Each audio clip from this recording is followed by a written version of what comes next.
Hello guys! Hello Aries! Welcome dito sa akin channel. Kapalaran 888. Alamin natin kung anong messages, vibration, gabay, energy para sa lahat ng Aries friends natin na nanonood. Okay, kung bago kayo sa channel ko, please like and share. Huwag niyong kakalimutan na like and share ang ating channel, ang ating videos para kayo ang unang makapanood sa mga videos na ina-upload ko. Press the notification bell button, guys. Okay, Aries. Wow. Alam mo yung mga barahan nyo this week, lahat ng zodiac signs, parang binibigyan kayo ng chance ng universe na makapag-relax. Parang ganun. So, eto, Aries, kung ikaw naman ay, ano man yung estado mo, it's either masaya ka man or hindi. 39, 9, 10, 11, 12. If ever, 12 kasi is December eh. So, this December daw, wag kang papayag na hindi ka makapagbakasyon sa holiday season, Christmas and New Year. Kasi, etong 39, it's 9, 10, 11, 12, 12 siya, 3. So, kailangan mo mag-celebrate, diba? Plan a vacation, celebrate, and take a rest. Parang ganun yung sinasabi. And yun, number 4, pleasure and dance. Ganun din sa lahat ng zodiac signs. Parang sinasabi sa inyo na kahit sobrang hirap ng buhay natin sa ngayon, kailangan natin na huwag kakalimutan na magsaya. Okay? And yung pleasure natin. At the same time, yung manifestation, yung prayers natin. Okay? Yung affirmation and manifestation natin. So, like, yung celebration natin, Aries, ng Christmas, kailangan natin na yung importante talaga, yung meaning ng Christmas. Diba? Kasi, sorry guys. Kasi, diba, yung Christmas talaga, New Year, kahit anong religion mo, is para talaga yan makapagpahinga, para makapag-rest, makapag-pray, or para makapag-spend time sa family. So, eto yung parang pagkakataon mo yan eh. Pagkakataon mo na makapagbakasyon, makapag-spend time sa family, makipag-bonding, or magpahinga. Okay? Matulog kung palagi kang nagtatrabaho. Tapos, ito yung vacation na dapat ay ibigay mo sa sarili mo. Hindi yung, masyadong bongga na bakasyon. Okay? Or Pasko at New Year. So, as long as na nagse-celebrate ka ng Pasko tsaka New Year, you're happy, you're good, you're healthy. Yun ang importante. Okay? Okay. Yung iba sa inyo dito, Cancer, sorry. Aries, sorry pwedeng may Cancer kang hinihintay, pero bigla akong nasabi yung Cancer. Aries, meron ka dito ng 3 of Wands eh. Ibig sabihin, ikaw ay naghihintay. Parang may hinihintay ka eh. Naghihintay ka ng pera. Naghihintay ka ng pera or posibleng naghihintay ka ng freedom sa financial. So, siguro marami kang utang sa ngayon, Aries. Or medyo financially, hindi masyadong maganda yung takbo ng iyong buhay. So, parang naghihintay ka ng financial help. Naghihintay ka din ng mga trabaho na pwedeng i-offer sa'yo.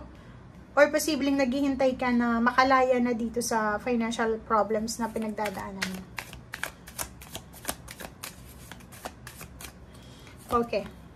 Ace of Swords, sabi ko na eh. Diba? So, kung ano man tong hinihintay mo, posibleng darating na yan. So, may message kang matatanggap, or pwedeng message or chat or call, na pwedeng it's a confirmation na pwede nang pumasok yung iba sa inyo dyan sa trabaho at the end of December, or pwedeng galing to, diba? Kung makikita mo to, yung good news na darating, it's either promotion, or pwedeng may salary increase, or pwedeng may new jobs, new contract.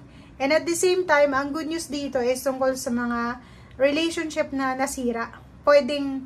Ang good news dyan is magkaroon ng reconciliation. So, kung may kaaway ka, pwede kang makipag-reconciliate sa iyong kaaway, or pwedeng matapos na. Kasi 4 of Swords na eh, tapos na.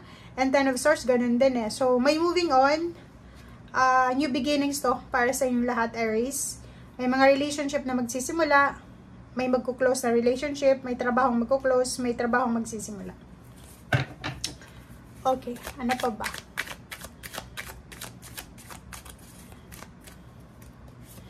Okay, Three of Swords and the Hermit. So, yun. If ever man na marami kang mga hinanakit sa buhay, kailangan mo na daw na patahimikan ang sarili mo. Kailangan mo na daw ng peace and harmony. Kailangan mo na daw ng time para makapag-reflect. I-let go yung mga sama ng loob mo, yung Three of Swords mo. Okay? So, ang Hermit card na yan is solitude. So, yung holiday season, yung Christmas and New Year is time for, di ba, para i-celebrate yung birth ng ating Panginoon. So, and yung Pasko, yung meaning niya talaga is for the family and for peace and harmony, di ba? So, wag mo nang bitbitin yung mga grudges mo, resentment from year ago, from 2023 sa 2024, okay?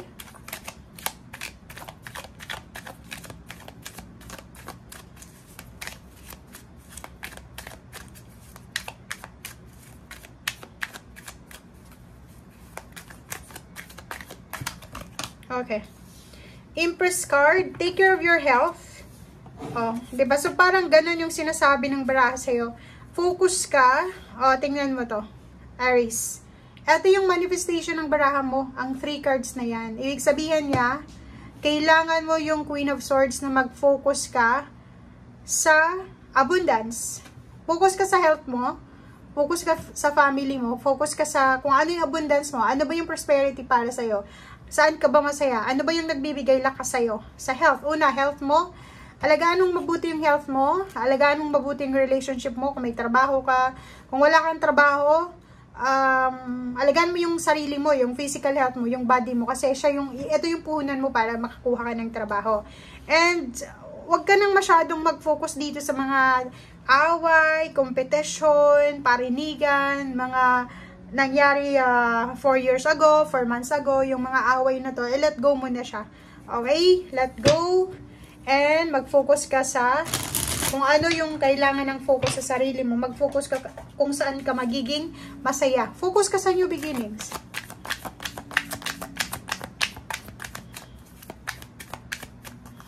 Okay. Page of Cups. Nakikita natin dito na may posibleng mag-asawa dito. Pwedeng mag-asawa, mag-boyfriend, girlfriend. Palagi silang nag-aaway dahil wala silang masyadong financial na stability. So, syempre, maraming obligation sa pera. Nag-aaway sila. So, today, or pwedeng this week, ay posible kang makatanggap ng apology, or pwedeng kailangan mong humingi ng tawad, or pwedeng mag-asawa man ito, or parents, siblings, or ano man ang relationship mo, kung may kasalanan ka, humingi ka ng tawad.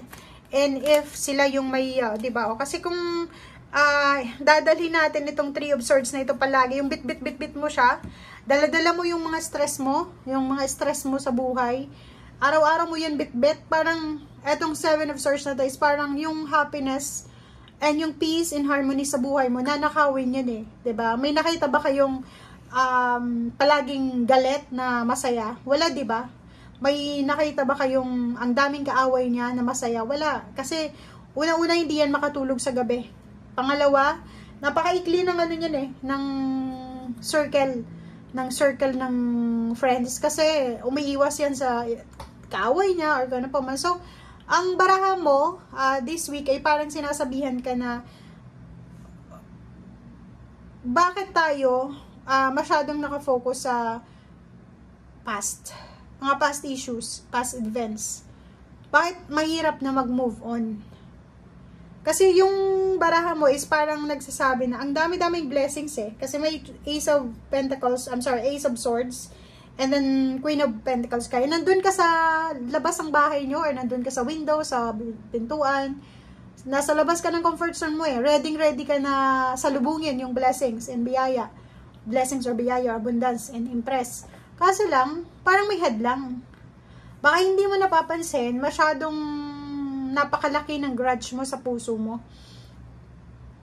Hindi ka maka-move on sa nangyari maybe 5 months ago, 5 years ago, or kung kailan man to. Kailangan natin guys na alisin natin yung mga grudges sa ating buhay, resentment, para magkaroon na tayo ng space sa ating buhay, para makapasok na, kasi parang naantala yun eh. Yung blessings mo is nandyan lang sa labas ng bahay nyo. Hindi siya makapasok-pasok kasi unang-una, siguro sa loob ng bahay, away ng away. 'Di ba? May mag-asawa, magpapamilya.